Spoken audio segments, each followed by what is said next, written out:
এই মুহূর্তে আমরা দেখতে পাচ্ছি বিজেপির র্যালি চলাকালীন এই গোবরা শিবতলা চত্বরে হঠাৎ করেই অসুস্থ হয়ে পড়েন এক বয়স্ক বৃদ্ধ এবং তার সেবায় আমরা দেখতে পাচ্ছি এবারে শ্রীরামপুর লোকসভা নির্বাচনের বিজেপি প্রার্থী কবির শঙ্কর বসুকে।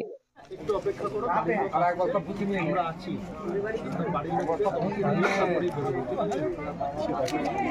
তোমার শরীর ঠিক আছে?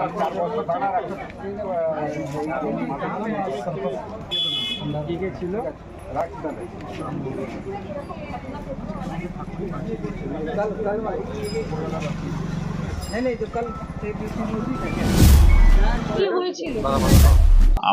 আমি আমার র্যালি নিয়ে যাচ্ছিলাম, প্রচারে ছিলাম, হঠাৎ দেখলাম রাস্তায় এই জেঠু এখানে উনি মানে অলমোস্ট অজ্ঞান হয়ে পড়ে যাচ্ছেন।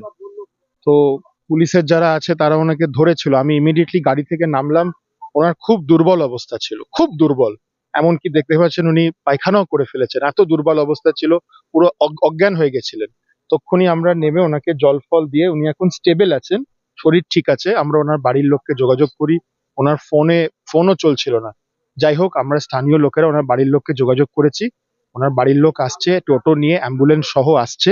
ওনার বাড়ির লোককে ওনাকে হ্যান্ড ওভার করেই এখান থেকে বেরোবো, যতক্ষণ না আসে আমরা এখানে ওয়েট করছি। উনি এখন ঠিক আছেন। হ্যাঁ, আমি রাস্তা দিয়ে যাচ্ছিলাম, দেখলাম যে উনি রাস্তায় খুব অসুস্থ হয়ে পড়েছেন।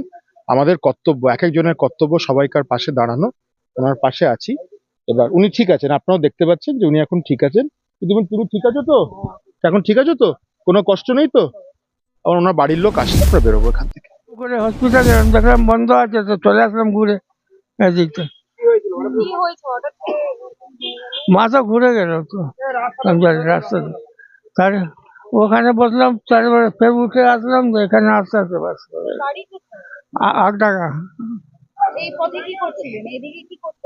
ওই তো বললাম না কি, হসপিটাল থেকে আসছিলাম তো বাড়ি যাওয়ার জন্য। জাফির আহমদ।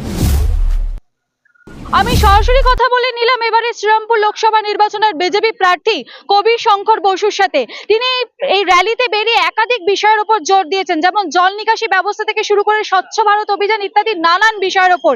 একই হাতে আমরা দেখতে পেলাম যে ব্যারিস্টার কবির শঙ্কর বসু কিভাবে জনপ্রতিনিধি কবির শঙ্কর বসু হয়ে উঠেছেন ভোট প্রচারে বেরিয়ে।